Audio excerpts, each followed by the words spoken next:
Namaste and a very on behalf of our chairperson, Priya Gazdar and her committee, I, Rashi Agarwal, Joint Secretary to Hyderabad, extend a warm welcome to our speaker, Ms. Ifrazunisa Khan, our distinguished past guest, and fellow members from across the country. Before we commence, may I kindly request everyone to put their systems on mute so we can have an undisturbed session. In today's digital world, our personal data is constantly being collected and used. But how much control do we really have over it? Have you ever wondered what happens to all the information you share online? This session will delve into the world of data privacy, giving you the knowledge and tools to take control of your digital footprint and how you can protect yourself. Chairperson Priya Gazdar will now deliver her welcome address. Over to you. Thank you, Rashi. I will repeat what Rashi said. Please, everybody, if you can put your systems on mute. Namaste. Speaker of the day, Ifrazunisa Khan of Tatava Legal, who have graciously come on board this year to bring us informative sessions on a multitude of legal aspects, our past chairpersons, and my dear FLO members from across India. We are gathered here today because the significance of data privacy continues to escalate in our increasingly digital world. Every click, every interaction, every digital footprint we leave behind carries immense value, but also inherent risks. Lately, we have witnessed pivotal changes in the regulations and technology designed to protect personal data. Yet, the challenges remain daunting. Hackers are growing more sophisticated by the hour, and the sheer volume of data collected makes it a colossal task to safeguard our digital identities. Today, we will delve into the current state of data privacy and explore the technologies and strategies that promise to enhance security. We will also discuss the evolving legal and policy landscape for consumer protection. I'm sure the insights from our learned speakers of this afternoon will enrich and enable us for a safer digital future. On another note, the committee has been busy this last month working on several projects and programs. Stellar Journeys, the talk with Dr. Tessie Thomas of DRDO, and Ms. Kalpana Kalahasti of Chandrayaan-3 mission served as a flying start to 2024-25. We have set the wheels firmly in motion for our social impact projects in the areas of education, handlooms, and health. The Mindshare program that started with a talk on the power of storytelling has seen enthusiastic participation from our members, and we have received tens of submissions for the first round. Our industrial visit to Azad Engineering was an eye-opener about this very niche company and industry that manufactures mission and life-critical components for the aerospace, defense, energy, and oil and gas sectors. Coming up in this month are a workshop on angel investing and a discussion with the Consul General of US, the British Deputy High Commissioner, and the Australian Trade Commissioner on bilateral trade opportunities between Indian entrepreneurs and their respective countries. Thanks to all the participants, audience, and committee members for a contribution of time and effort. Our keynote speaker, Special Chief Secretary, ITENC and Industries and Commerce Departments, Government of Telangana, Shri Jayesh Ranjan, had to leave urgently for an unexpected meeting, but he was kind enough to share with us his speech, of which we will now play a recording that was done literally 45 minutes ago.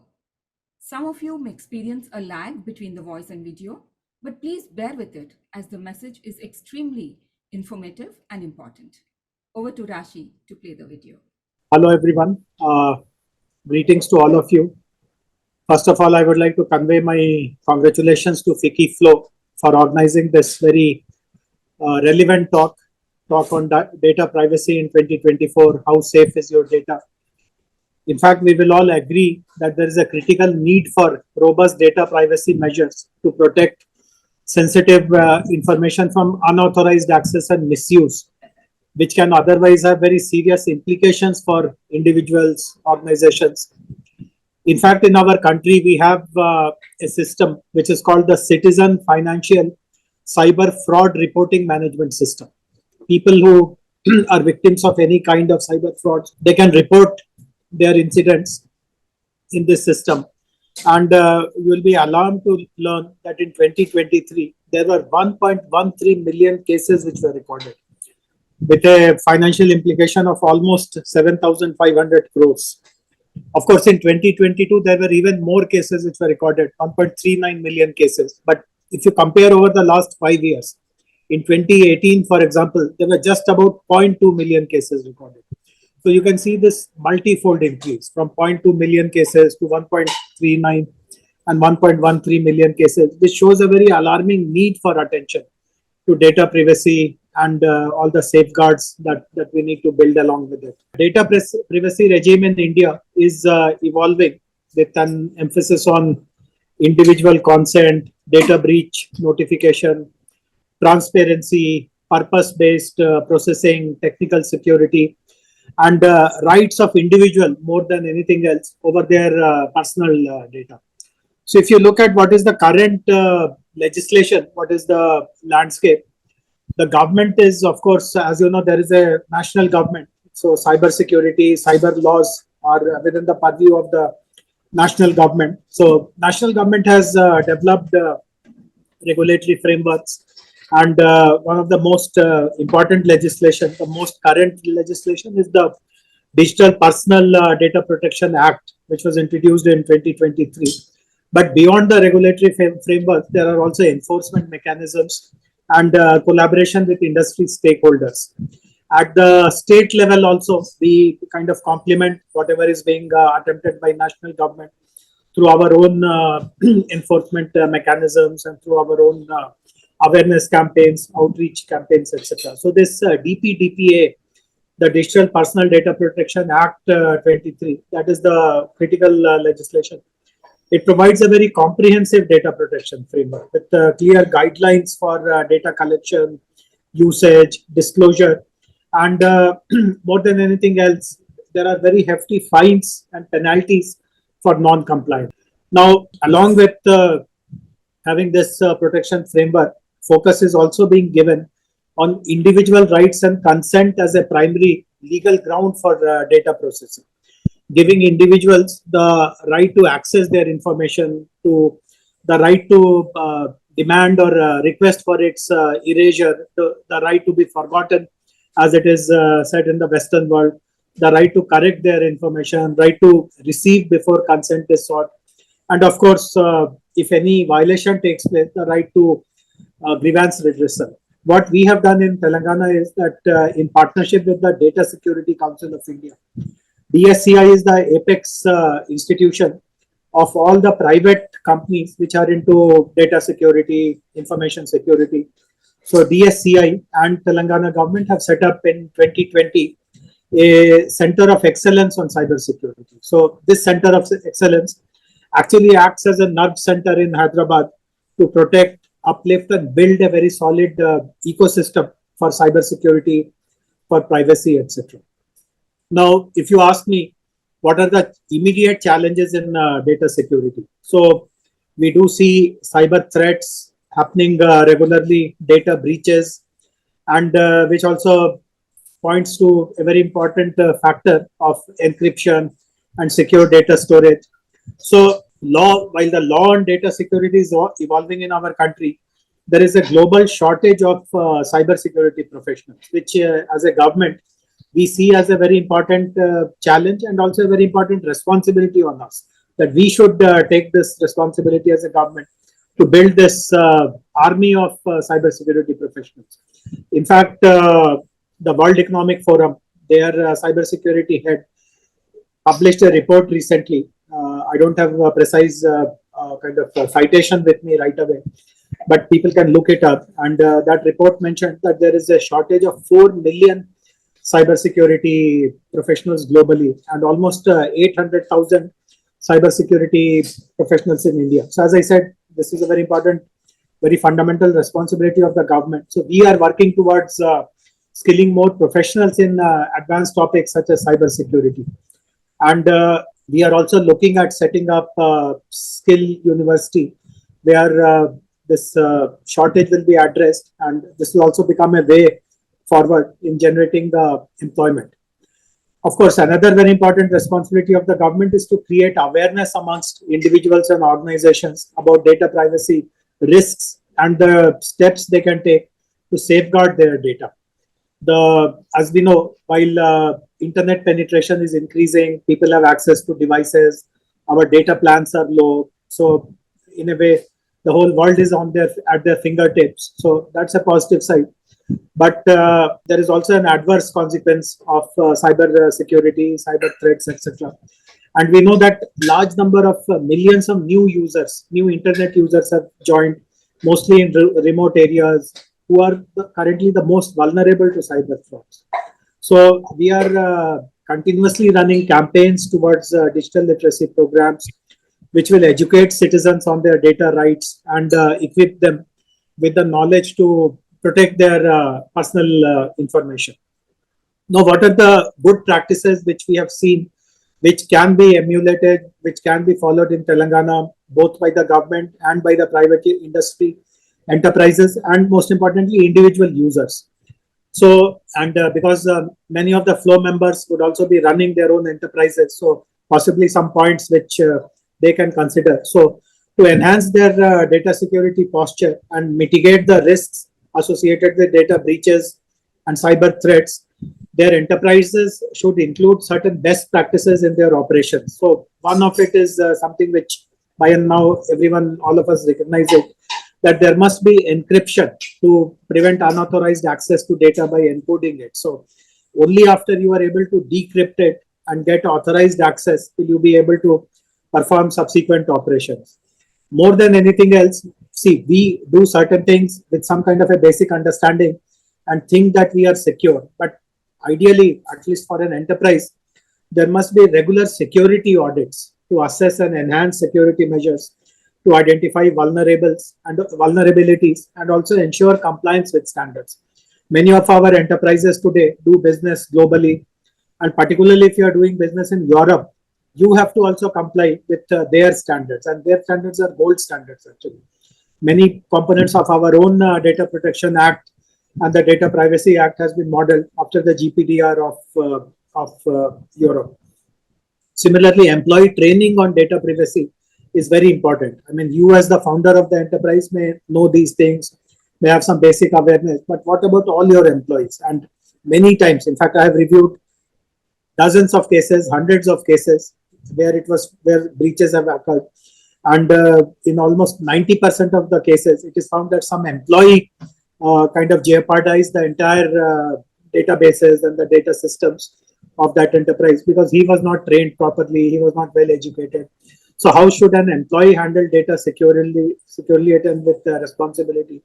That is also a very big task for all of us. And there are very simple, basic online courses to create this awareness and give some basic kind of understanding amongst the employees. Similarly, I should also point out that the prevalence of cyber insurance in our state is very, very low. In fact, in the country itself is low. The national average is just about 30%, but in Telangana, it is even lower. It is just about 20%. So all the enterprises should also look at this very important aspect of cyber insurance. Now, also would like to very briefly mention that new generation technologies, for example, artificial intelligence, these are becoming very useful in creating better and more sophisticated data protection systems. In fact, AI-driven data protection, blockchain for secure data transactions, impact of IoT on data security, all these open up new possibilities. And members which are more savvy about technology, I mean, this is an opportunity for them to really explore the cutting edge of cybersecurity and data security. And I'm happy to share with you that as a state, Telangana is really embracing emerging technologies like blockchain to enhance data security and privacy safeguards. I spoke about the Center of Excellence. So different applications and use cases are being explored, which can help minimize the risk of data breaches and unauthorized access, and which will also ensure that all the data that you have enterprise level data, citizens data that you store, personal information, all that will remain secure. So I would also like to offer this to FICCI FLO. If you want to collaborate with our cybersecurity center of excellence and do more kind of product demonstration, do more hands-on awareness generation programs, etc., we'll be very happy to do so. But once again, I congratulate FLO for picking up this very, very important topic and taking up this session today. So, like everyone else, like the rest of you, I also look forward to this very insightful talk by Ifran Hussain Khan. Thank you very much for inviting me. Taking the session forward, our guest speaker for the day, Ms. Ifrazunisa Khan, is a manager at Tatava Legal, Hyderabad. Ifraz is a transactional lawyer with a practice focused on acquisitions, private equity, and general corporate and corporate governance advisory work. She has advised clients from various industries, including telecommunications and media, private equity, pharmaceuticals, e-commerce, healthcare, and life sciences. Ifraz has a keen interest in data privacy laws and is a frequent speaker at data privacy related conferences. She did her master's in corporate law from the University of Cambridge and was the only Indian to be admitted to the course in that year. It's a highly selective course. She received the Best Young Achiever by India Legal Awards 2022. I now invite Ms. Ifrazunisa Khan to take forward the session. How safe is your data? Data privacy in 2024. Sure. Thank you, Rashi. I hope I'm audible to everyone. Yes, I'm just spotlighting you, but I do not see. Oh, I do see you now. Yeah. Hi, everyone. It's an absolute delight and an honor to be here today with you all.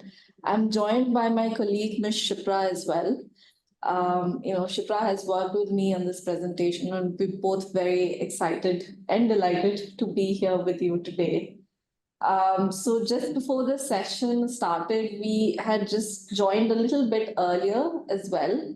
And we were also hearing the various stories that the participants had to say about like scams and receiving fraud emails, messages, calls, WhatsApp getting hacked, impersonations, etc. So someone said it's a bad world out there. I would agree. It is quite a bad world out there when it comes to data privacy. And hopefully through this session, we'll cover the key aspects of what do we mean by data, essentially, when we talk of data privacy, what kind of data is being collected, even knowingly, unknowingly from us, how is it being used? What are the risks that are associated with such kind of data collection? And how has the media responded to this? And hopefully we'll end the session with some key takeaways for everyone. If you have any questions or doubts at any given point, you can, put in your questions in the chat box, and I think Ms. Rashi would be monitoring that, and we can have like a short Q&A at the end as well. So since the session is on data privacy, I would also like to advise everyone that the session is being recorded. So if you have any concerns or queries, probably you can reach out to Ms. Rashi on that, since she would have like a recorded copy of this. So just, without any delay, let's, I think, dive into our presentation. We've just prepared a short presentation for everyone. So Rashi, if you can just share your screen, and then we can get started.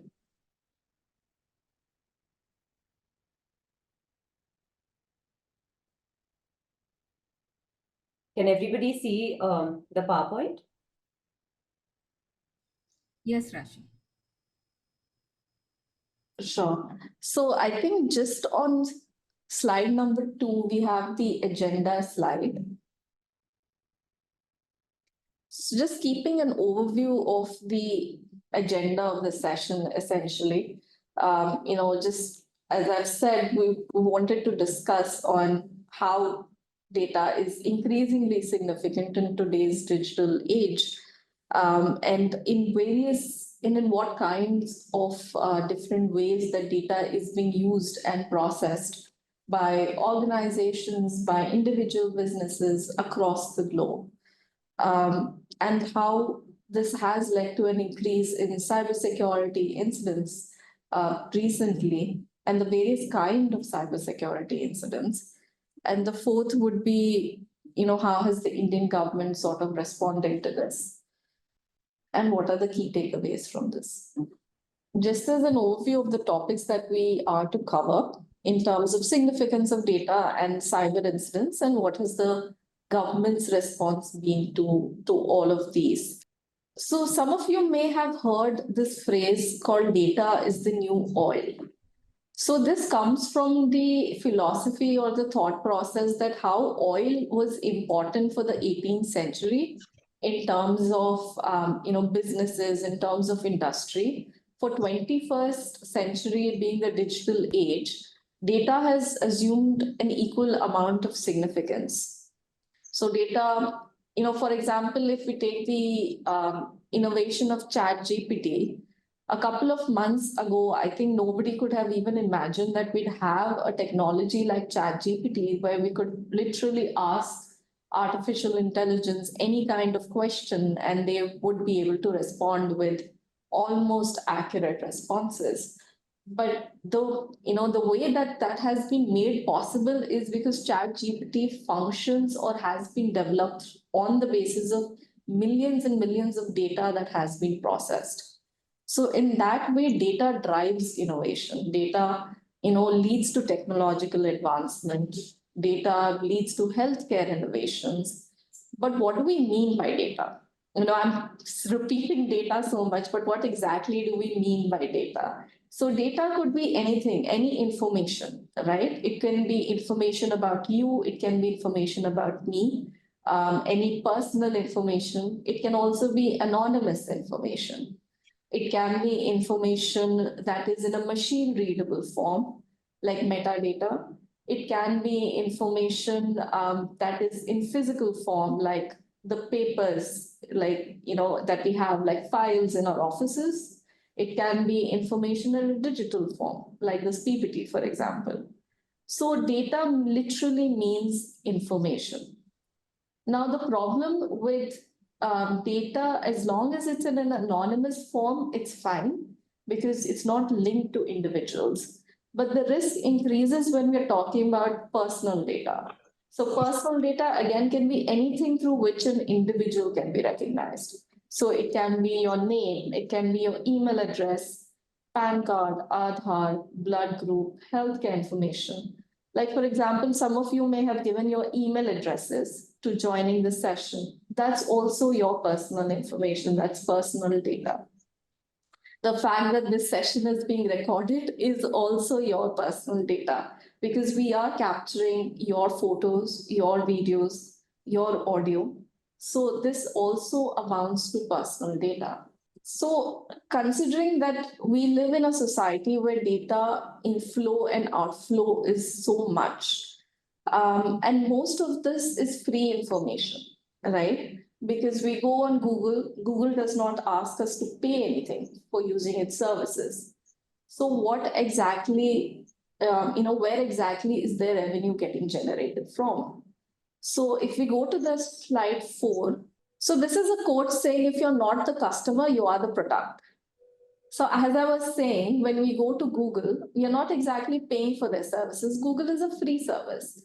But I'm sure you would have faced the scenario. For example, I was booking a flight ticket and I went to Google, I put in my details like flight from Hyderabad to Indore. The next thing I go on Instagram and I see advertisements, like hotels in Indore or, places to visit in Indore or things to do in Indore. So how exactly has this link been established? Because even though we are not exactly paying Google, Google is using the information that we input and is generating profit from it by selling that information to third-party companies. So if we are not the customer, then our data is the product. If we are not paying for any service, then it is in fact our data that is being sold. So in the next slide, we have just put a short video explaining this whole concept. If we can go to the next slide and play the video. Yeah. I heard a saying that if you're not paying for the product, then you are the product. Absolutely. It's absolutely true. That's Alan Henry from lifehacker.com. So first off, Alan, why should we care about internet privacy? Every time you click from one website to another, you click on a link to go to the next page. That's information that people are collecting about you. That kind of information that you may think is meaningless is the steam that powers a lot of companies. Oh, so if I don't want my personal info to be used by other people to make tons of money, what can I do? The first step is really for people to understand the transaction that they make when they get something shiny and new that's free. So when you sign up for a new account at whatever service, read the terms of service at least as much as you can. What is it that you're giving up? Could you give me an example? Like, what if I sign up for a photo sharing site? Well, congratulations, photos are now owned by that company and they can be used in advertising efforts, even if those are photos of you and your family. Oh, ouch.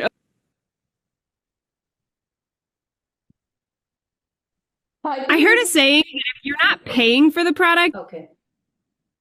So I think this video just very accurately captures how data is collected from us knowingly and unknowingly. So if you would have seen in the video in the end, it sort of said that, for example, if we upload our photos on someone's website, we are actually giving this data and information to that person or to that organization. And they now own this information, even though this information pertains to us. It's our personal information. If you would have seen, like, at every website or in terms of the applications that we use on our mobile phone, there's always terms of use. And that terms of use, if generally nobody reads, we click on yes, I accept, and then move on. But if we actually read the terms of use, that would show what kind of information is actually being collected from us, for what purpose, and how it's going to be used by that particular organization. And typically, organizations like Google or Instagram would contain provisions or clauses in those terms of use saying, this information that you're giving to us is going to be on a public platform. We can use it however we want, even for marketing or advertising purposes. And so this is information that we give, right? We knowingly are giving someone this personal information. But what about the information that is collected from us unknowingly? So, everyone has a smartphone these days. And if you have an Apple iPhone, you would know, like, iPhones have literally built their business on data privacy. Because every other day I get notifications, oh, this information is being collected from you. Do you give consent to this information? Or if this app has access to this information, like your contacts, etc., do you want to continue, giving that app your consent? But other smartphones, also collect information unknowingly from us, like our location is unknowingly tracked by all these mobile phones and applications, and it's being sent to various other third parties for what purposes that even we don't know. So if we go to the next slide, which is slide number 7, this is a short video on how information can be unknowingly collected.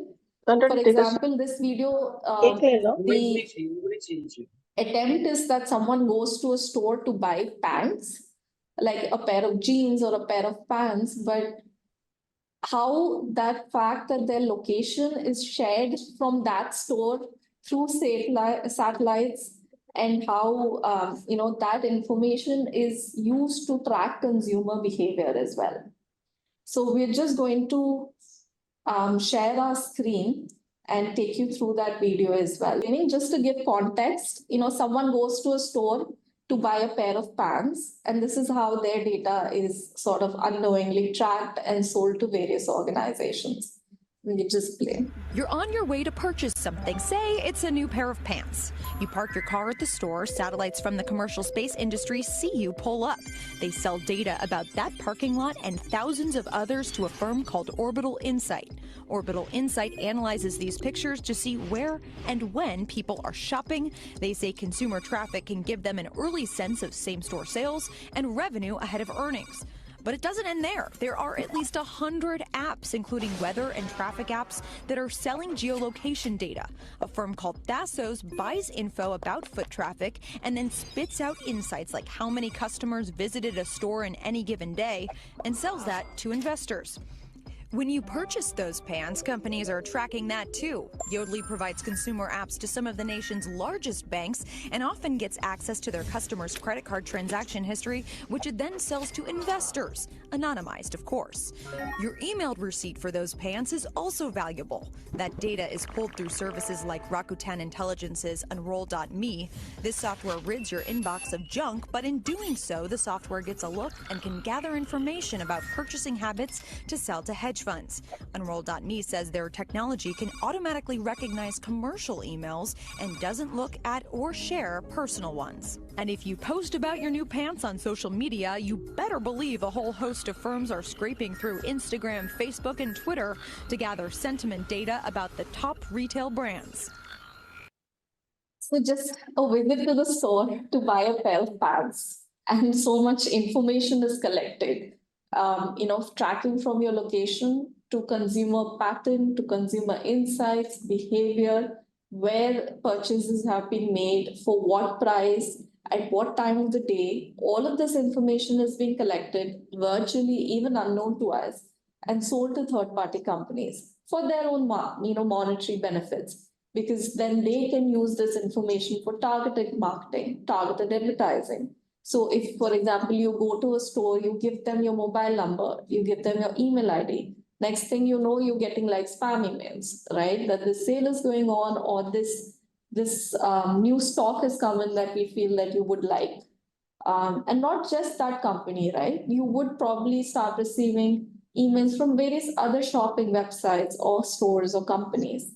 So this is one way that data is actually collected knowingly and unknowingly, and utilized by various organizations for purposes that even we are not aware of, or that we have not specifically given our consent to. The problem or the risk with such kind of data collection, as people were saying shortly before we started this session, is that it leads to a lot of collection of data by third-party organizations that we are not aware of. Now, these third-party organizations may onwards sell this information, which is personal information. This can be like our debit cards, our bank card details, our bank account details, Aadhaar, names, email addresses, mobile phone numbers, etc. This can lead to impersonation. This can lead to hacking. This can also lead to various kind of scams that are being, noticed these days. Like someone calling you saying that, oh, your account has been debited for so and so amount, so send us this amount of money, etc. Or someone calling and saying, we're calling from your bank, etc. We've noticed this unusual activity, so give us your bank details, PAN card details, Aadhaar details, etc. So there is an increasing amount of cybersecurity incident that are taking place across India, across globe, because of so much data collection and processing. Now, you would have heard of deep fakes, where basically photos of individuals or videos of individuals are taken, processed through artificial intelligence, and then videos are made of certain individuals, which are obviously fake, but they're so real in nature that they become viral. And the amount of risk is much greater when we're talking about personal information of children.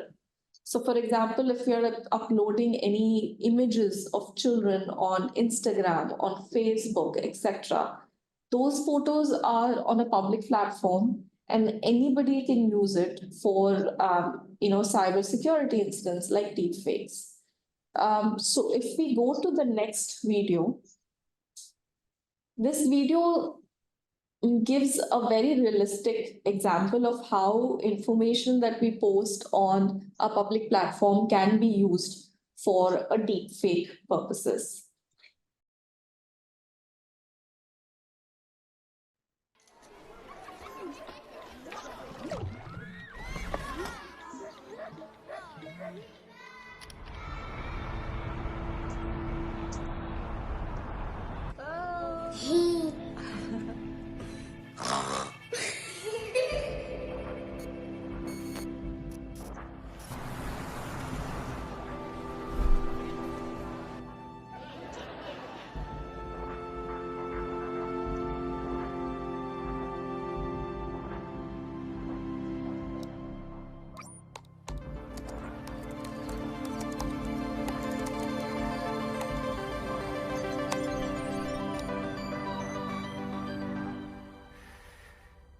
Hey, Mom. Hey, Dad. It's me, Ella. Well, a digital version of me. Just a bit older. Amazing what technology can do these days, isn't it? All you need are a couple of pictures, like the ones you share on social media, where they can be taken and used by everybody. I know, for you, these pictures are just memories. But for others, they are data. And for me, maybe the beginning of a horrible future. A future where my identity can be stolen just like that. Where I can go to prison for things that I would never do. Imagine my credit score being destroyed, Dad. Or my voice copied to scam you, Mom. Mom, I'm in trouble. I need you to send me money, please. So that was one of the interesting videos that we found on the internet, which sort of shows us how information that we upload on Instagram, on Facebook can be manipulated for many purposes, including illegal purposes, impersonation, voice hacking, scams, etc. And this is just one example of the cybersecurity incidents and risks that have increased in the past few years. So if we look at some statistics, it shows that India is the third highest country in terms of cybersecurity incidents, with 1 out of 5 people affected globally. If we look at some of the major cyber attacks that have happened in India, we had the Aadhaar ID scam, which impacted 1.1 billion users. This was a data leak wherein all Aadhaar information, which is your name, contact number, your Aadhaar numbers, your photos, etc., were leaked. And about 1.1 billion people were impacted by this. I think just moving on, we had the State Bank of India data breach, which impacted 400 million users in January of 2019. We had data breaches from Air India, Big Basket Grocery, healthcare data from All India Institute of Medical Sciences impacting 40 million users in November of 2022. So imagine your financial data, your personal data, your healthcare data, all available for purchase on the dark web. And that can be used for various purposes: credit card hacks, impersonations, bank account hacking, etc. So this is not just limited to major organizations. Data leaks are also across Indian startups. So a couple of from our audience, the participants may also be startup business owners, owners of business enterprises, and we've seen data leaks across Indian startups as well. For example, MobiKwik, 110 million users' data got breached. Big Basket, Just Dial, Just Pay. If you are reading the news recently, the electronics company Boat also suffered a major data leak as well. And these are websites that we use on a regular basis, right? Because just before this session, I use Zomato to buy food. And Zomato has my bank account details, it has my mobile number, it has my email details, etc. So in view of such data leaks and increased cybersecurity incidents, we have seen the Indian government taking note and coming up with stringent regulations to counter this. One of the new laws that have come into force in India is the Digital Personal Data Protection Act, which is 2023. Now, as Dr. Jayesh Ranjan did mention in his speech, this is one of the key legislations that specifically focuses on data privacy. Before this law, India actually did not have like a specific data privacy law. We had various other fragmented laws that covered some aspects of data privacy, but this is the first law that is aimed at protecting citizen privacy, even from the government itself. So just going through the law as such, it's been a long journey for this law to come into force. We started from 2017, where initial thoughts began, where some committees were constituted to prepare this law, etc. And it took almost 4 to 5 years for this law to come into force. In 2023, the parliament approved it, the president approved it, and in 2024, finally, after the elections, the national government will make this law come into force. Now, why is this law important? So just giving everyone some key reforms, an overview of the key reforms under this law. As I said, it is the first law that focuses on individual and data privacy. So it's the first time we are talking about notice and consent being taken from you. For example, even in this session, as I said, when we began, we are collecting your personal information. So now once this law comes into force, technically what we are supposed to do is we are supposed to give you a notice, saying a written notice, saying that we are collecting this information. This information is going to be used for this purpose. We are not going to share it with anybody else. It won't be used for any other purpose. It will be stored with us for like 6 months or 1 year, etc. Do you give your consent? Only when we receive your consent, which is written, which is specific, then only can we record your personal information and keep it with us. Now, this kind of notice and consent was not there previously in India. So, for example, now websites, if they are tracking you through cookies, through browser history, etc., they are supposed to actually notify you. Saying that we are tracking your location, we are tracking your pattern of behavior, etc. And we are going to use this information for ABC purposes only. And if we are going to disclose it to certain individuals or business organizations, this is the list of those people. Now, once you have all this information, if you choose to provide your consent, then only such websites can actually use your personal information. And this is applicable across industries. So if you would go to hospitals, I see a couple of doctors among our participants as well. So if you were to go to a hospital and you're collecting this information from your patients, you would actually have to give patients this information. And the patient has to give their consent, like more elaborative consent before they give you this information. It's going to be applicable to your children, to your schools and educational institutions. So if your school or college is collecting information about your child, they're supposed to give you this information, this notice, and take your consent on behalf of your child. If you are a business owner and you're collecting this information from your customers, from your employees, then it falls on you to give this notice and take consent. So this is the first time we are seeing a regime of consent actually and actively being taken from people. And if you choose not to give your consent, that's your right. You can choose not to give consent, and you can choose not to share your information. You cannot be forced to do so under the new law. So that is the concept of notice and consent. The other bits, the other reforms that we've come across under the new law is again minors data.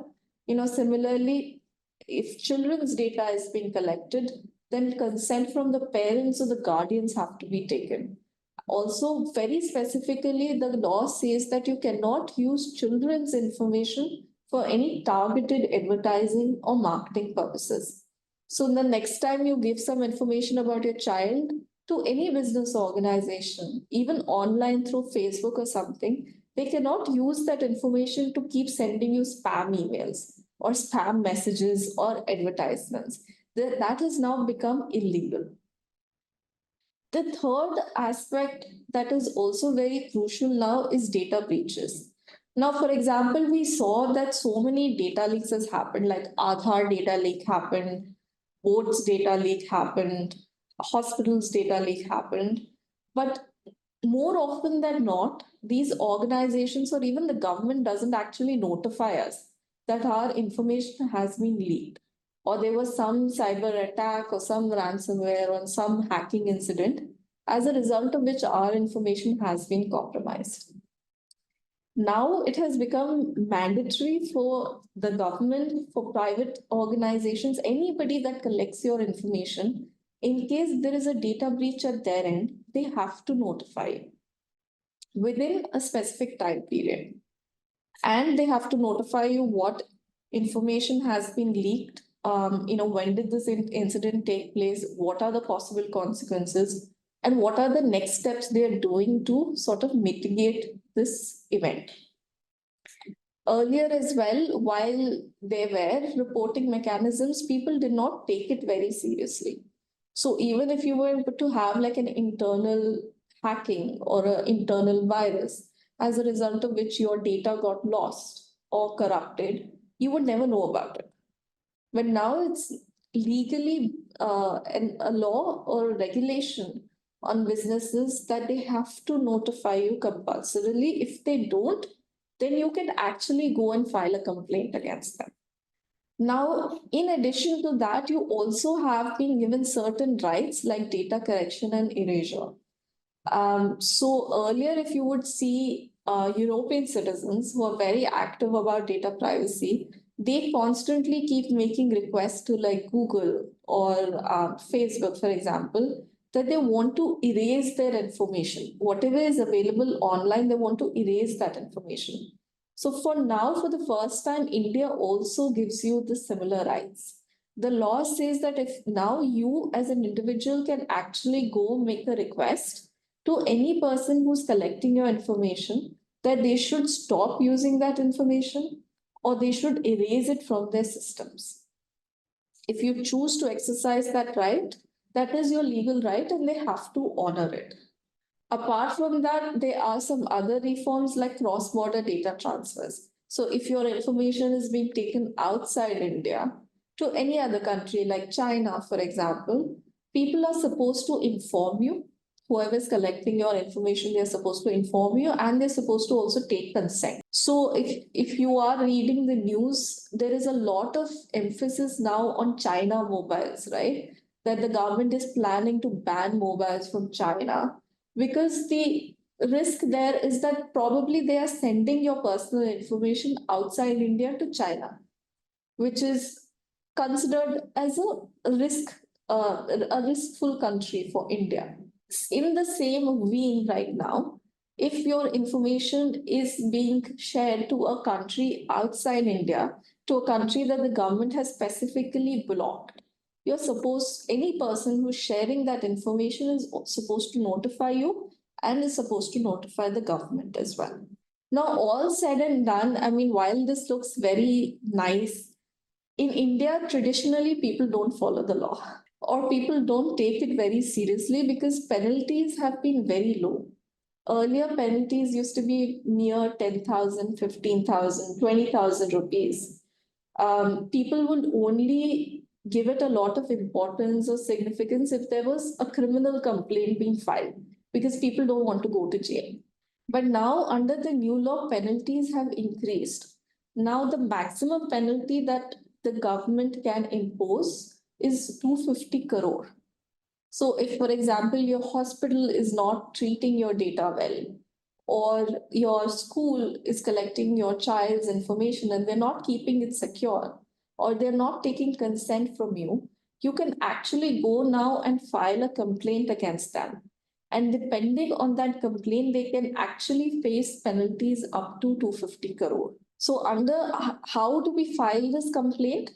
Now, under the new law, we have something which is known as a Data Protection Board of India. So this is going to be like an independent body. Now, earlier you would go to the cyber cell, the cyber police, file complaints either physically or online through their websites.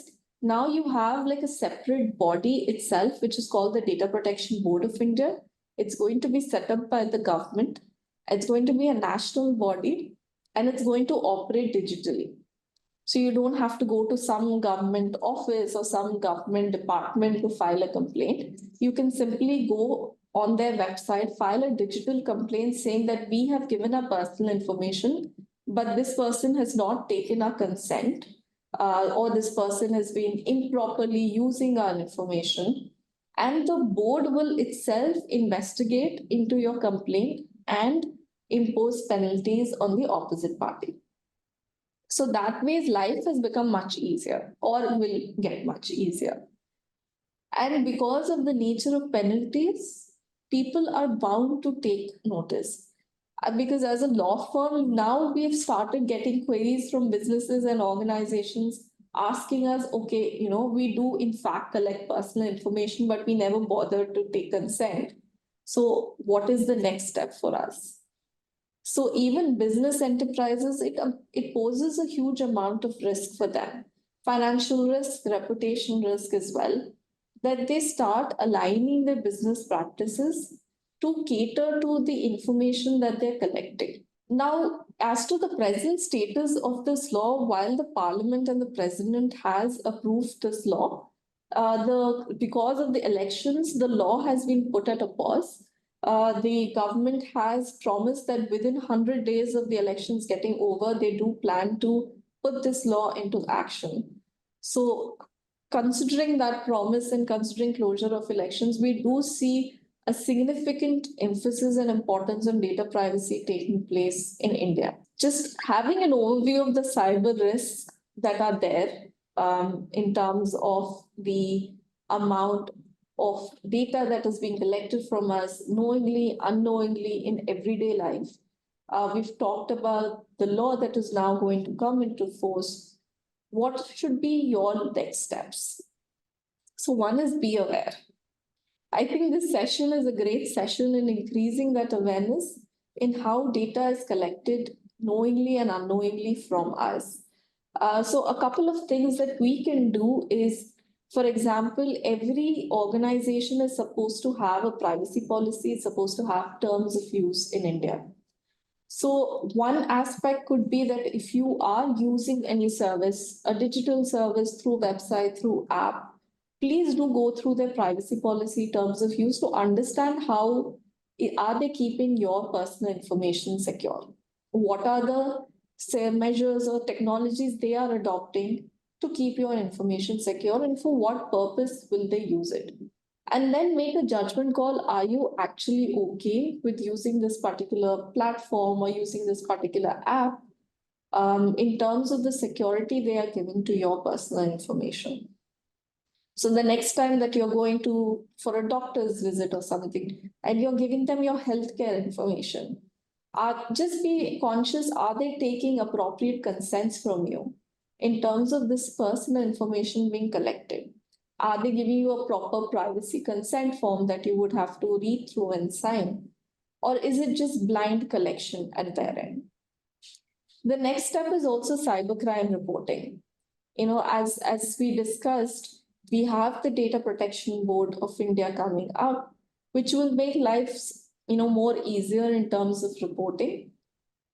Apart from that, you can always go to your local cyber cell, file an FIR in person. The Hyderabad Cyber Cell also allows you to do it digitally through their website or calling them on their toll-free number. You also have a website, which is the cybercrime.gov.in, which is the national website. Here as well, you can go and file an online report that you've been a victim of a cybersecurity incident, or you've received like a spam call or a spam message, or your data has been compromised, etc., they will forward that complaint to the local jurisdictional police station or cyber cell, who would then take it forward. The third aspect is increased cybersecurity. So this is also something which Mr. Jayesh Ranjan also pointed out in his keynote address. If you are a business owner, then the next step would be for you to also consider what kind of security processes or policies that you are adopting. Do you have sufficient firewalls in place? Do you regularly undertake cybersecurity audits to analyze if there are any risks in your system?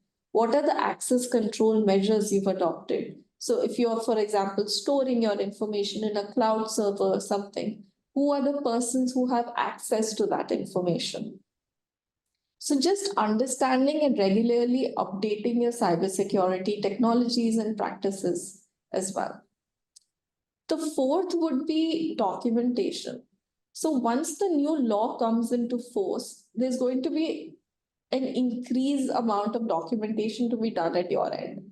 So if you are collecting personal information, the next step would be for you to start preparing documentation like privacy notices, consent forms, internal policies, etc. So which basically would govern how is this personal information being collected from you, and how is it going to be used by you, stored by you, deleted by you, etc. The fourth would be business compliances. So in addition to documentation, just going back and seeing if you are a business owner, what are the policies and procedures that you adopt internally? So we're talking about access control. So does all your employees have access to this information, or are you only restricting it to your key employees? So just aligning your internal processes to ensure that you're legally compliant with the new law, and at the same time you are protecting the information that you would collect. And the last would be educating employees. So one aspect is just awareness as citizens, awareness as business owners, etc. But a lot of the time, as a business owner, it's actually the people on the ground that need to be educated, because they are the first point of contact. So I could give you like a very simple example. We visit client offices. The security guard himself collects our name, our address, our mobile number, our email address, etc. So the security guard himself is the first point of contact, who is collecting all this personal information from us in a register, usually. So just educating your employees on the importance of the personal information that they are in charge of, and how they should handle it, whom they should disclose it to, whether they should store it with themselves, or store it with any particular person in the organization itself. So just a couple of things I think for everyone to think about. That was the end of our session. But we're happy to take any questions, anybody wants to discuss anything, and we can get on to that. Thank you, Ms. Ifraz and Tatava Legal, for this wonderfully curated session for us. You've indeed prompted us to think in a totally different direction and taught us to be more wary about our digital actions and footprint. The floor is now open to the audience for interaction with our guest speaker. Pooja will take it over from here. She's the EC head for our Sparkle team, and she'll be moderating the questions that people have put in the chat box. Just one request, limit your questions to one per person and keep your questions short and pertinent. Pooja, over to you. Thank you so much, Rashi. Yes, thank you so much. It was really insightful and a little scary. And we would really like you to allay our, concerns. So to begin with, Riddhi has a concern which says, what if your child's account is private?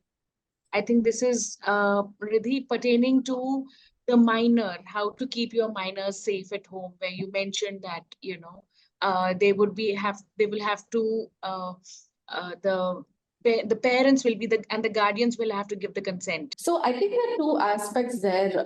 So for example, if your child's account is private, I'm assuming on a social media platform. So I think the information is still available to the select amount of followers that you would have, right? Who are able to access images or videos, etc., that you would put up on that website. That is one. Second is, even if you have like no followers at all, like 0 followers, the platform itself has access to that information. If you are uploading any photo, any video on Instagram, for example, Instagram as a company has access to that information. So Instagram is owned by Facebook. Facebook as a company has access to that information. They as organizations can then use that information for various purposes. They can sell it onwards. They can, in case they have a data leak, that information gets put up on the dark web, etc. So even though your child's account is actually private, there is that scope of access to information being still available to third parties. Anil Miss Anil Kaur has a question. She says, can data be deleted without a government sanction? Example, register of entrance in a building. Because nowadays, when you see every office, you are writing your name, your number. It's become, the way of the world. So how safe is that? So there are certain laws that ask you to to store some information. Like, for example, the Companies Act, if you are a company, you're supposed to store some information for a certain amount of time, like 7 years or something. You're supposed to maintain your tax records, for example, for a certain amount of time. But I think the emphasis there is that if I am giving you my information, you have to take my consent, saying, okay, I'm supposed to store it for 7 years, I'm going to store it for 7 years, and then I'm going to delete it. So once the government mandated period gets crossed, then you don't need government permission to delete it. As an organization, if you've taken my consent, then you can go ahead and delete that information. You don't need to store it. We have one from Pratibha Kunda. We usually get a notification anytime we get it on site. The site doesn't open till we accept all the cookies. It's the same with the apps and the Google. If there is an I agree, if you don't agree, you can't use it. So she says, how do we go about such things? We are giving our bank details every time we purchase online. How safe is it? And what do you suggest how we, ensure our safety? Right. So again, there are two aspects there. So one, right now, I think the way it functions is that a website will tell you, unless you give us this information, you can't access the website or you can't use our services. And that's when we have to give that information because we want to use that website. So this is something that is going to change with the new law, because the new law says that consent cannot be forced. So if you are putting me in a position where I have to mandatorily give you my consent, that will now become illegal. So if that is happening, then under the new law, you can actually go to the Data Protection Board of India and make a complaint against that organization saying that my consent is being forcefully taken for ABC purposes. Right. That is one. Two is, as organizations, they are, even right now, they're supposed to maintain certain minimum security measures when it comes to protecting any information that they take. So for example, your bank account details, healthcare data, all of this is your sensitive personal information data. And even right now, under the existing laws, we have the Information Technology Act. Even that act says that minimum technological safety should be maintained to protect information. So if they're not able to guarantee you that, or if you feel that there has been a data leak or your information has been misappropriated and used for other purposes, you can approach the grievance officer. So every privacy policy will contain details of a grievance officer. So you can approach the grievance officer saying you have collected this information and now I feel it's being used for various other purposes, etc., because I'm facing these issues. So please stop using my information or delete it from your records, or, or advise us what is the next step.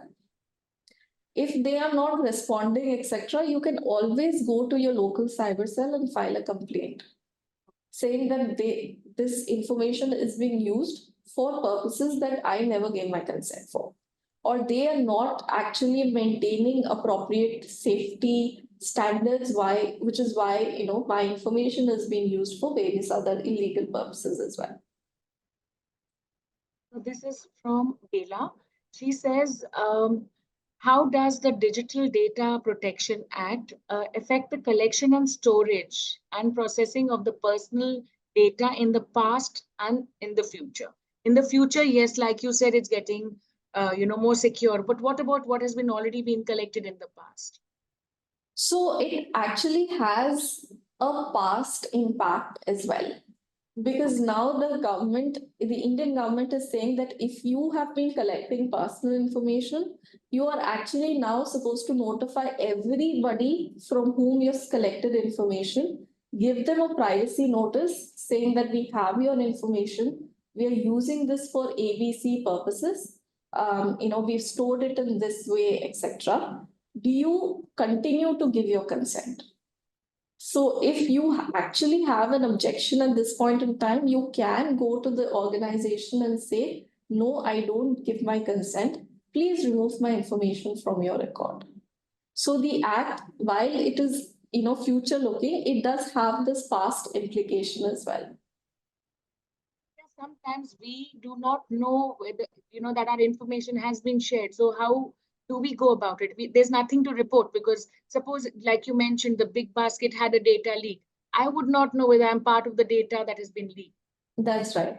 So now, as I said, under the it's on the organizations itself, because they have to notify the board as well as notify you that they've had a data leak and your data has been actually compromised. So earlier we would not even be aware that information has been leaked, etc. But now it's actually a legal obligation on them to notify you.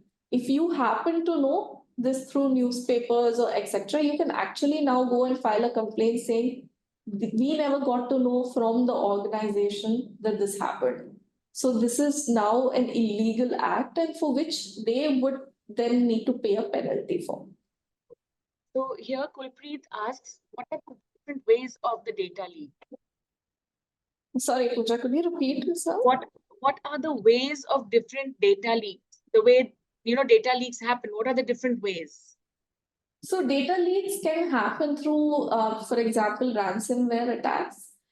So we had a client which was in cloud services space, right? So it would provide cloud services like an Amazon, which provides cloud services. So they actually had a ransomware attack. So their systems were blocked for 4 hours. Their systems were down. They could not access their systems. Their clients, their customers could not access their systems. So whatever information they had clearly had been leaked.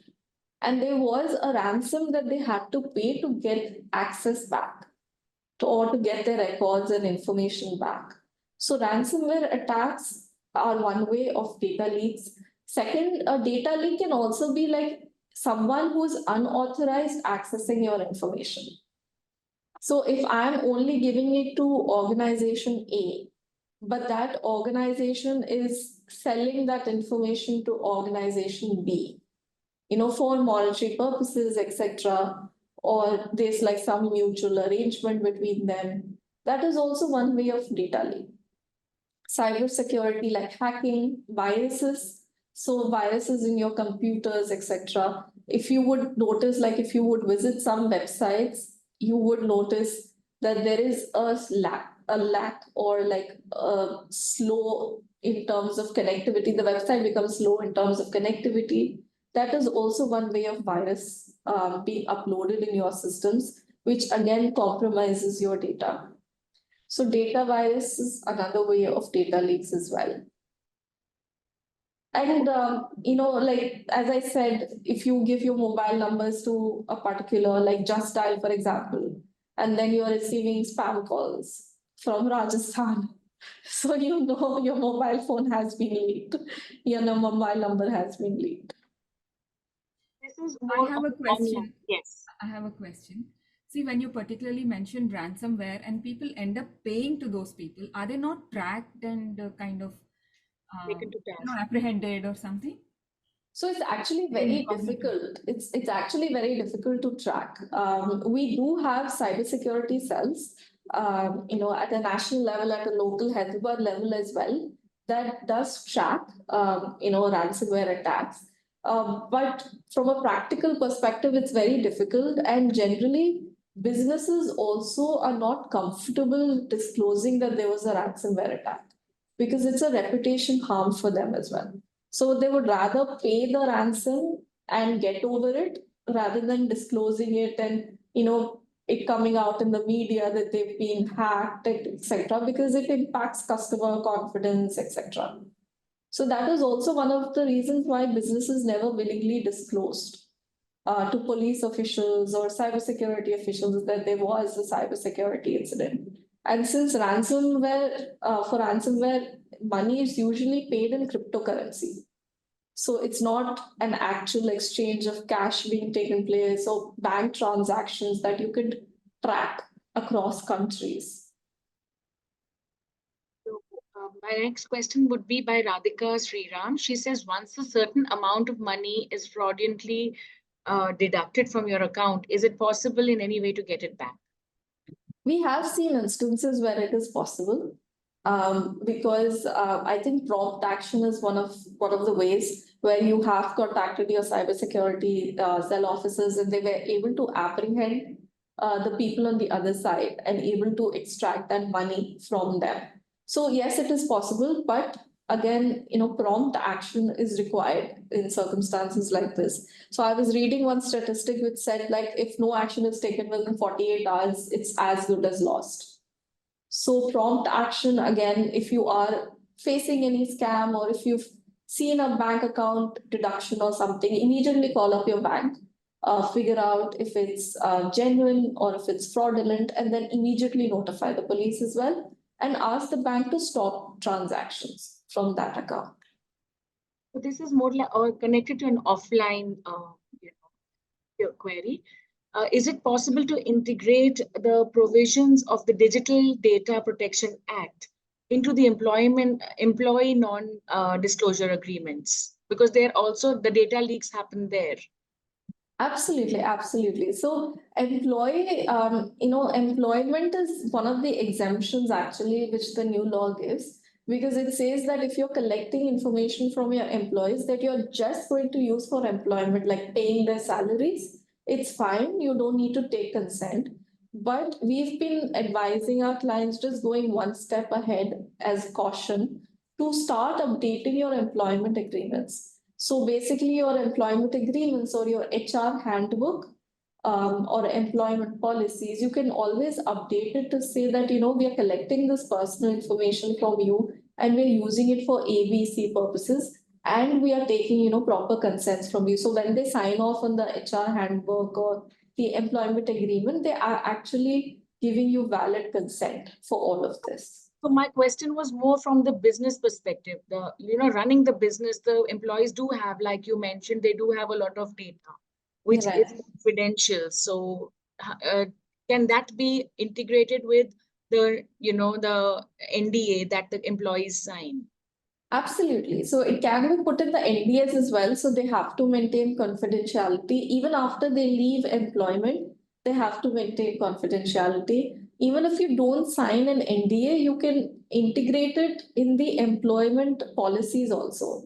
So if you have an HR handbook or like an employee policy, you can actually make a section on maintaining confidentiality and put it in as part of the policies as well, because employees technically, typically have to also sign off on the policies. And the new act covers it?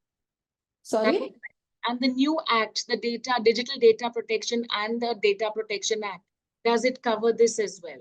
Yes, it does. So any individual, any business organization collecting information, they are bound to comply with confidentiality requirements, taking consent, etc. I think that was my last question. Over to you, Rashi. Thank you so much, Pooja, for moderating this for us.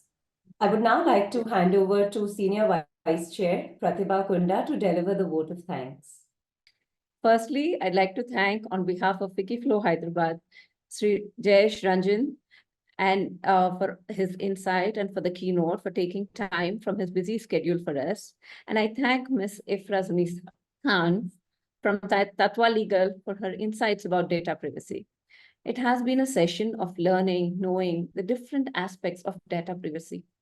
The session added value to our members' knowledge about how vigilant we have to be towards protection of our data and the consequences with the increasing cases of cyber frauds. It takes years to build our data and a few minutes of cyber incident to ruin it. On a lighter note, I remember the old movies where the magician's life was hidden in a parrot and how he used to protect it. Our data also has to be protected like that, I feel, because our life revolves around our data, mails, bank accounts. We thank our sponsors who have supported us in all our events. Thank you to our platinum sponsor, Tira, initiative sponsor, McLean Group, gold sponsor, Oro Jewelers. As told by Clifford Stoll, treat your password like your toothbrush. Don't let anyone use it and get a new one every 6 months. Thank you for now and see you all soon in another enlightening session. Thank you so much for joining, everyone. Thank you. Thank you so much, Ifras. Thank you, Shipra, and thank you, Mehak, also from Tatva Legal, for all the coordination. Yeah. And we would love to hear from whoever is still here. What did you think of the session? Because Tatva Legal has promised to come back to us with more such sessions. And what are the topics, other topics that you would like to hear of from them? Because this is kind of very, very focused niche talk that we had today. It is not random and all over the place. So your questions can be answered here, and what topics you want to hear, if you can kind of gather a list of topics and then see what is the consensus, and we can come up with 3 or 4. I'm sure. What do you say, Ifraz? Would you be willing to, talk to us about such things? Absolutely, Priya. I think we'll be happy to, speak on various topics. Apart from me, we have like a great team of partners and senior lawyers as well, specializing in various other laws like consumer laws, employment, HR, healthcare, pharma, etc. So we'll be happy to speak on any other topics that, the participants would want more insights or would want to discuss. So we'll do a dipstick and get back to you, because I feel when we go out, I mean, all this information might be available for us on the internet, but it's one thing to read and try to comprehend, and one thing to hear from somebody like this. And you made it interesting with all those little anecdotes and all those little, videos. So it somehow sits in your brain easier and longer, I feel. And so this was really very, really very interactive, very nice. Very simple, but a lot of information has come through. Thank you so much. Sure. Thank you, Priya. Thank you. Thanks, everybody, for joining. And yes, I think we have to, this link also has been provided by Tatva Legal. Thank you so much for that.